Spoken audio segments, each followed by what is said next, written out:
મિત્રો, આજે ગુજરાત સરકારનું બજેટ આવ્યું છે. આખા વર્ષનું પૂરું બજેટ છે. 3,32,465 કરોડ રૂપિયાનું સંપૂર્ણ બજેટ છે. બધા જ કહેશે કે બજેટ ખેતી અને ગામડાલક્ષી છે. વાસ્તવિકતા આંકડા શું કહે છે? તો 3,32,465 કરોડ રૂપિયાના બજેટમાંથી કૃષિ, ખેડૂત કલ્યાણ અને સહકાર વિભાગ માટે 22,194 કરોડ રૂપિયા ફાળવવામાં આવ્યા છે. આ ગુજરાતના 54 લાખ કરતાં વધારે ખેડૂતો માટે ફાળવાયેલી રકમ છે. કુલ બજેટની રકમ જોવા જઈએ તો માત્ર 6.67% રકમ ખેડૂત કલ્યાણ માટે ફાળવવામાં આવી છે.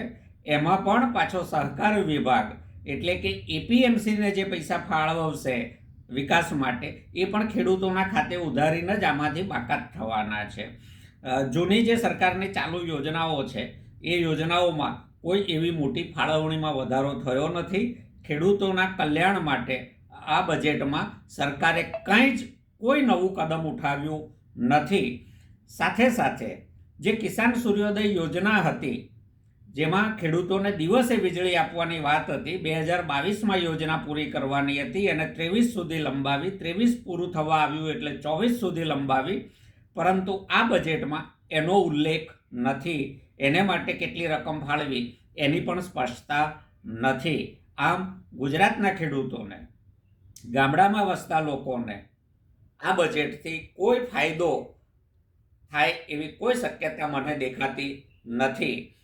સૂક્ષ્મ સિંચાઈ માટે એમણે નવા જિલ્લાઓની જાહેરાતોને વાતો કરી છે, પરંતુ એને માટે રકમ ફાળવી નથી. અત્યાર સુધી કેટલા વર્ષોથી સૂક્ષ્મ સિંચાઈ, ડ્રીપ ઇરિગેશન, સ્પ્રિંકલરની વાતો, જાહેરાતો આખા પાના ભરી ભરીને સરકાર આપતી રહે છે, પરંતુ એમણે આપેલો આંકડો છે 22 લાખ હેક્ટરમાં પહોંચ્યા છે. 22 લાખ હેક્ટર એટલે ગુજરાતની કુલ 90 લાખ હેક્ટર ખેતીલાયક જમીન છે. એના 24.44% જમીનમાં હજી સુધી પહોંચ્યાનો આંકડો છે.